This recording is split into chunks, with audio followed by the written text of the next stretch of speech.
Hey Evolvies, Coach Brittany back at you guys with quarantine check-in episode number 2.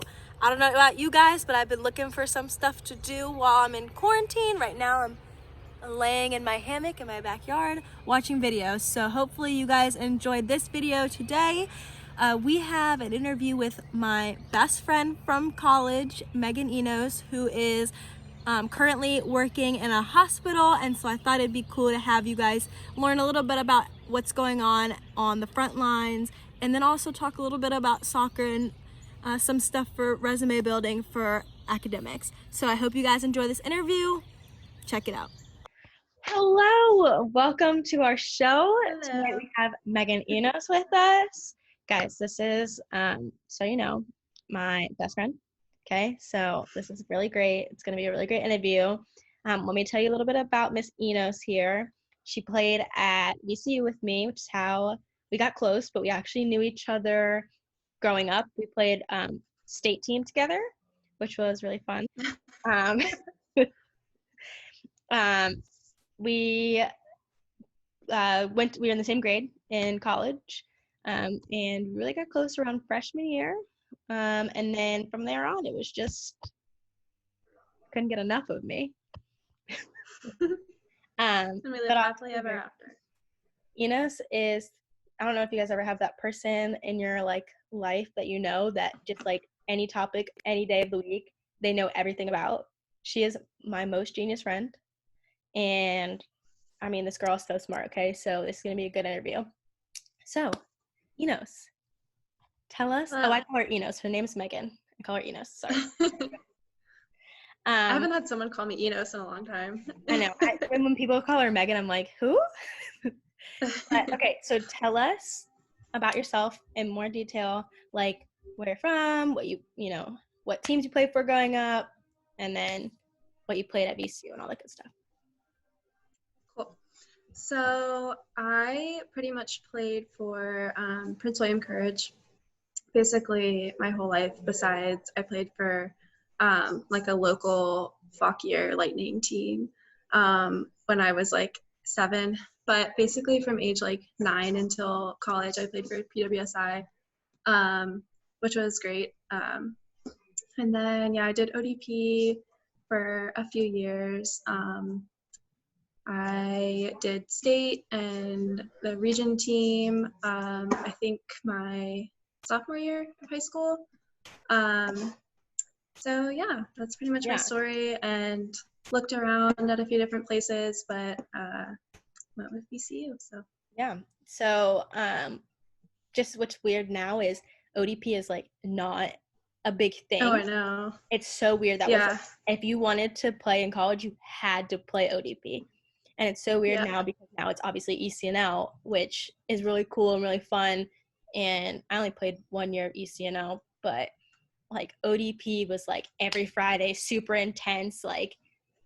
If you had to, there was so many girls and you had to play your best all the time. Yeah. Because otherwise you weren't going to college. So funny now because you look back and you're oh, it was kind of fun. And you met so many people. I know so many people from even that played at VCU with us that we played with in ODP 8s. State was, so there's different levels if you didn't play. So there's district, states, regional, and is there a national? Was there a national? Yeah, national.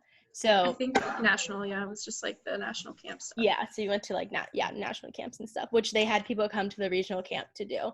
So you make district, and there's a bunch of districts, and then from district, a bunch of districts come together to make a state team, and then a bunch of states come together to make one region. So what were we, region 1? Region 1, baby. We were region 1. I was going to say region 5, but I was not region 5. I knew somebody from region 5. But it was just, so that was how me and Enos met. And we actually went to a bunch of ID clinics together too, which was funny. We loved VCU. We had a great time. Yeah. Enos is also a knee buddy. Yeah, Enos is a knee buddy. Tore her ACL freshman year. Club. Yeah, it's a great club, elite club. So she tore her spring of senior year and then sat out sophomore year. Freshman year. I thought you played freshman year. You said spring of senior year. Oh, I meant spring of freshman year. She tore it, excuse me. and then sat out sophomore year, came back junior year, and she was a starter freshman year, and then of course missed a whole season, and then came back junior year and just hopped right back in, was a starter again. So this girl is, Well, it took a while, but I mean, it was like 4 games, but she played outside back too, for those who don't know, and a little bit of holding mid. a little bit of center, a little bit of outside, a little bit of holding. We played center I don't back like together. to be. Guys, we played center back together. When I tell you, we had the most goals scored us in one game, and our coach was like, "That's it. One of you is gonna play on the outside, the other one's gonna play in the middle." We went to film the next day, and we knew it was trouble, and we were like, "We're just gonna go in there brave, and we're gonna Hold our heads high. hold our heads high." We did the best we could. And our coach was like, "So every play, so what could we have done differently here?" We were like, "Everything." Sorry, we don't know what happened. But once we got situated, we were phenomenal back there. Yeah, we were young. We had to learn. Yeah, we were young. Listen, when it came down to it, we did what we had to do back there, all because of this preparation. So exactly.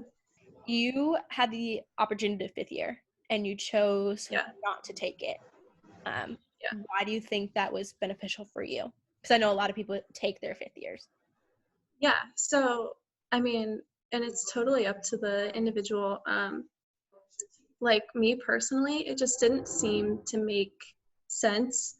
I already, by the time my senior fall season ended, I had one class left to take. Because you came in with a lot of credits as well. Yeah, I came in with a lot of credits, and so, I mean, for me personally, it just didn't make the most sense for me to stay, because I already knew after I was going to be graduating that I was going to have to take probably at least a year to gain experience and work. So I already knew that there was going to be another year after I graduated before I could start applying to PA school and stuff. And I just decided that for me, the best decision was not to prolong that even more. And it was like, what would I even really do? Like, I didn't really have classes to take. And I was just kind of excited for the next step, for the next thing in my life. So, I was like genuinely looking forward to kind of getting out into the medical field and like starting my process with that. So that was just kind of what led me to my decision there. Yeah. Well, moving on from soccer, Enos graduated when I graduated, so 2019, and now she works in the medical field. So tell us what you do now. So right now I work as an emergency department technician, which basically is like I work kind of alongside the nurses, and I do all kinds of stuff in the hospital. Like I start IVs and draw blood. I do a lot of splinting, EKGs, vitals, like all kinds of stuff. So yeah. And then like what other jobs have you had in the medical field? Starting from even your like internship and I was about to say in high school, in college. So starting spring of my senior year, I started scribing at VCU in the emergency department. And I started as an intern doing that, so I got some college credit for it. And I really liked it. I saw a bunch of crazy stuff, so I decided to transition into an employee after my internship ended in May. So I was working there, just PRN, so just kind of like as I could and as needed and stuff, while I was looking for a job as an EMT, because I got my EMT certification in the spring. So then I started still working at VCU, and then I started working as an EMT doing medical transports, which is like on an ambulance, but not really doing like 911 calls. It's kind of like if a patient is at a hospital, but they need like something higher level from a different hospital, then we transport them to that hospital so that we can still be giving them care like during the transport and things like that. So I did that for a few months to get experience so that I could get the job that I have now working in the hospital, which is kind of what I ultimately wanted. So Yeah. yeah. I'm telling you guys, genius. Okay. I got kidney stones, guys, a couple weeks ago, I think last month. And the first person I called, I was like, Enos, I think this is the end. What is going on? Do I need to attend the emergency room? And she was like, tell me your symptoms. And we went through it all. And then she was like, I think you have kidney stones. You need to attend the hospital. And sure enough, I went to the hospital and they were like, you have kidney stones. I was like, oh, this girl's a genius. So, what ultimately is the job you want to have, like, in the end? So my dream job is to be a PA. It's been like my dream job since probably freshman year of high school. And so if you don't know what a PA is, it basically is just kind of really similar to a doctor, but it's a little bit less education needed, and you can basically do any specialty that a doctor can do. And I think as of right now, I'd probably want to go into orthopedics and orthopedic surgery. But in PA school, you go through all the clinical rotations, so you kind of get to experience all kinds of it. So I'll see what I like best. Yeah. Go from there. Yeah. So going back to playing soccer and kind of that experience that it gave you, how do you think playing soccer helped you in the working environment, specifically with the job that you have now? Yeah, so as you know, because you read my personal statement, I actually just kind of talked about this recently in my personal statement that I'm writing, because like playing any sport in college, I feel like really plays into life after college a lot, in any type of job really, but in the medical field, nothing's gonna be easy. And I mean, anyone who's played college sports is no stranger to hard work. So I think playing soccer has really given me a really strong work ethic, that I can definitely take into life with me. And also just kind of the teamwork aspect, like working in the medical field, you have to be able to work with different types of people, different personalities.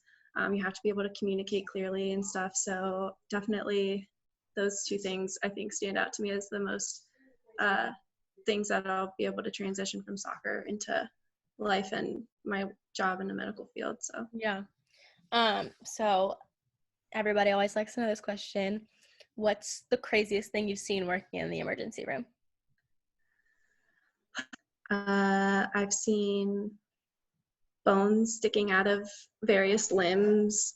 I saw somebody who was driving a tractor on the That's the road, one. and that's the one.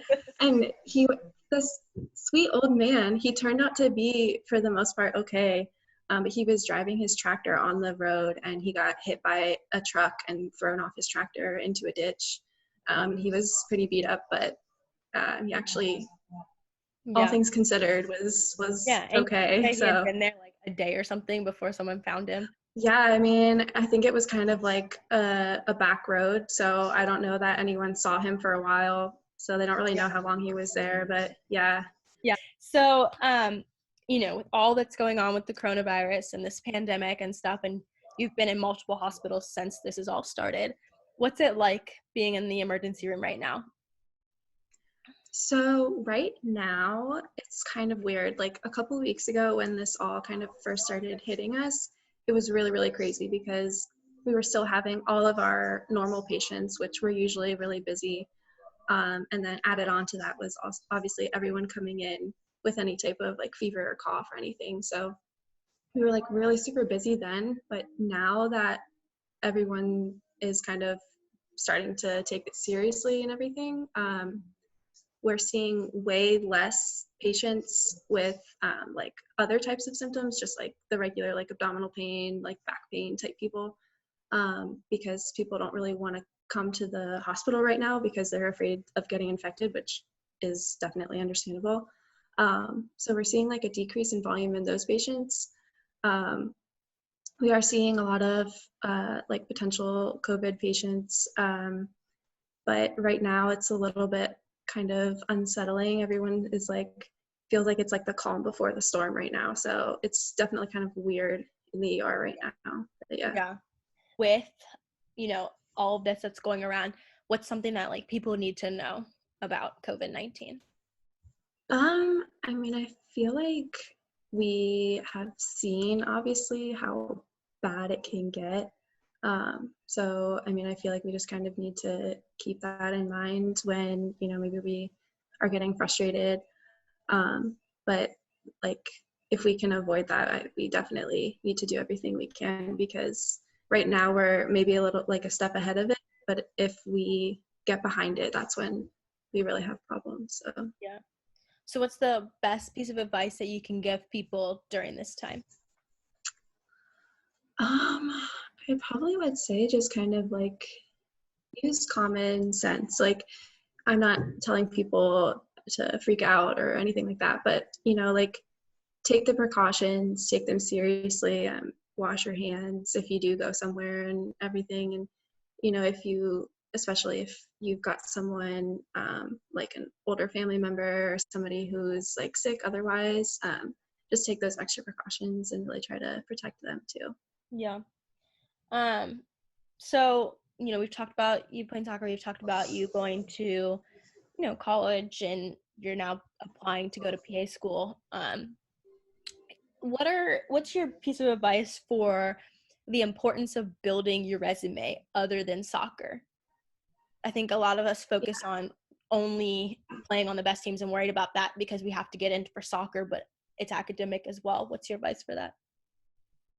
Yeah, for sure. So like, it's hard to build your resume when you're playing a college sport, because you have literally like no time to do anything, which always like stressed me out in college, because I was like, oh my gosh, like all these other people are like probably working and like getting this experience and stuff. But you have to remember, like, playing a college sport like does look good on your resume. That like speaks highly of your abilities and everything. So like, don't get stressed out while you're in the sport, but while you are playing, try to think of, okay, like, this is going to be over, like, and then what do I want to do, like, and kind of have a plan. And so that's kind of what I did, like, come spring my senior year, when I didn't have soccer anymore. I was like, okay, like, now I need to focus on like my next steps and building my resume beyond soccer, because I didn't really have any real experience until spring. So that's when I started scribing. That's when I started getting my EMT certification. So I would say, like, try to have that plan in place, and then if you're not totally sure what you want to do, try shadowing, because shadowing will allow you to explore what you want to do, and also looks good on your resume too. Yeah. So. And then what about in high school? Like if you're trying to get into college? Yeah, I mean, same type of thing, just kind of explore your options. And I think, like, especially in high school, shadowing is a really good idea, because that will allow you to kind of see what you like and what you don't like. And shadowing always looks good on college applications and resumes, because it shows that you're like actively kind of trying to figure out what you want to do and stuff like that. And you're making connections at the same time. So Yeah. I think And that's like a really good first step. yeah. And even in high school, like, you obviously don't have to know what you want to do in your life 10 years down the road. Yeah, I mean, exactly. we're out of college and we're still working on it. But even shadowing many types of jobs, like, because eventually you're going to have to pick a major in college, and being able to say, okay, well, I tried the medical field, wasn't into it. Okay, I tried broadcast media, wasn't into it. But in high school, you can use those opportunities to kind of figure out on top of that what you want to focus on Exactly. in college. Yeah, excellent advice. All right, I have one Look more at us question I go. didn't warn you about. Okay. Oh, good. Okay. What's your greatest memory playing soccer? Oh, shoot. It might be, honestly, maybe the first time I scored a goal, and it was in a spring game, so it didn't even count for anything, but it counted in my heart. Um, because that was spring of my junior year. So the fall of my junior year was like a little bit hard for me, because that was when I was coming back from my ACL. and I wasn't getting a lot of playing time at that time or anything. And so that spring, it was our first spring game, and it was against Richmond, which always makes things better. And I had started in that game, and I was not expecting that, and so I was like freaked out or whatever. And it was in the first few minutes of the game, and I scored it with my left foot, which everyone who knows me knows that doesn't happen ever. So that was just like a really good moment for me. Yeah. Well, that's a lot of great advice, and we like really appreciate you coming on and joining us. It really is important to know what's going on right now, especially from somebody who's working on the front lines of COVID, and then also a lot of great advice from a different point of view of college soccer and someone who's obviously very smart and working their way through academics. In case you guys, I forgot to mention, this girl graduated college with a 4.0, so GPA. Let me clarify, 4.0 GPA, okay? So we really appreciate you joining us. And is there anything else you want to tell the kids or parents before we sign off? Well, thank you for having me. I'm so very honored. But yeah, I mean, just, make sure that you don't forget like what you're doing is because you enjoy doing it. Don't get caught up in the pressure or anything like that, because I definitely did, and everybody does, but it's important to just remember like you're doing what you love and everything's going to work out. So yeah, good one. Keep chucking along. Aww. Well, thank you for joining us, you guys, and we will see you guys in the next quarantine check-in. That's all I got for you guys today. Make sure that you subscribe before you leave. You like this video if you enjoyed it, and you make sure to click the notification bell so that you can get notified every time we post a new video. Until next time, guys, thanks for watching.